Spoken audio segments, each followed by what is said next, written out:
हो गया खड़ी हो हमर यार मनावा तो एक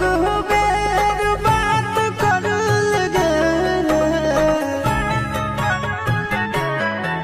हो गया खड़ी हो हमर यार मनावा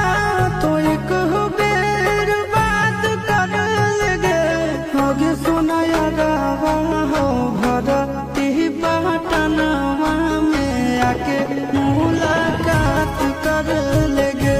आगे सुनाया गावा हो भरती पटनवा में आके मुलाकात कर लेगे आगे चली जाइबौ छोड़ी के दुनिया विदाई अपने हाथ कर लेगे आगे सुनाया गावा हो भरती पटनवा